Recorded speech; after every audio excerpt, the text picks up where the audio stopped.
এতিয়া আৰু এটা কংগ্ৰেছৰ ভিতৰৰ কথা কওঁ। কালি কংগ্ৰেছত লিষ্ট বনাইছে টিকটৰ 7টা 6টা 8টা মানুহৰ, কিন্তু আচল লিষ্টখন বনাইছে ইনক্লুচিভ মাইণ্ডে।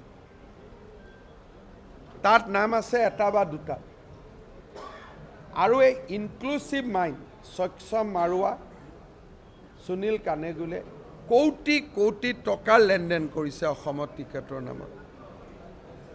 কংগ্ৰেছৰ মানুহবিলাকে মিছাতে মিটিঙত গৈ আছে। এই মিটিংখনত একো নাই, কালি মিটিঙত চাব চবৰ নাম সোমাই দিয়ক।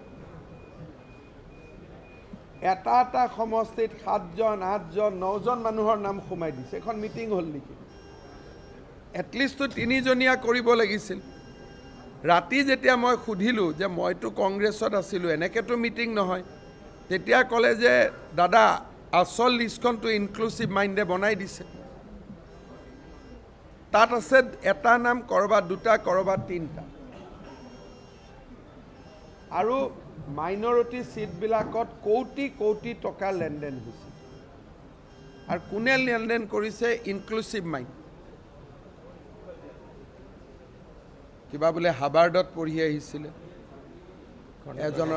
এজনৰ নাম সক্ষম মাৰুৱা, এজনৰ নাম সুনীল কানেগুলে।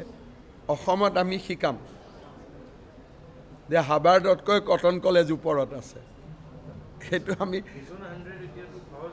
নাই নাই, মই গৌৰৱ তৌৰৱ নকৰোঁ। মিছন 100 এইবিলাক মোৰ ৱৰ্ড নহয়, চৰকাৰ হ'ব। সেইকাৰণে কংগ্ৰেছত টিকেট দিয়া দিনাখন কিমান গণ্ডগোল লাগিব আপোনালোকে চাব। বিজেপিটো অলপ চলপ লাগিব, কাৰণ দুজন জেনুইন মানুহ আছে, এজনকহে দিব পাৰিম। কিন্তু সেইটো টকা পইচাৰ কথা নাহে। হয়তো ক'ব পাৰে মুখ্যমন্ত্ৰীয়ে নিদিলে, দিলীপ শইকীয়াই নিদিলে, বেলেগ কথা। কিন্তু ইনক্লুচিভ মাইণ্ডে বহুত টকা কালেকশ্যন কৰি লৈছে।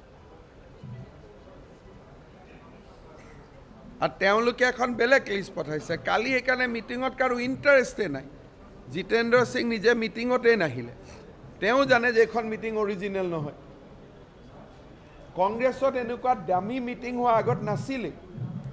লুকাই লুকাই আমাৰ দিনত মিটিং কৰিছিল, শ্বিলঙত গৈ মিটিং কৰিছিলে, বৰাপানীত মিটিং কৰিছিলে। ইভেন মিটিঙৰ ভেনুটোও জানিব নিদিয়ে আগৰ লিডাৰবিলাক।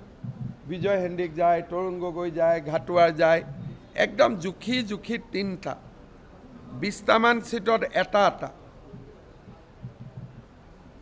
কালি কি কৰিছে? চবৰ নাম লগা,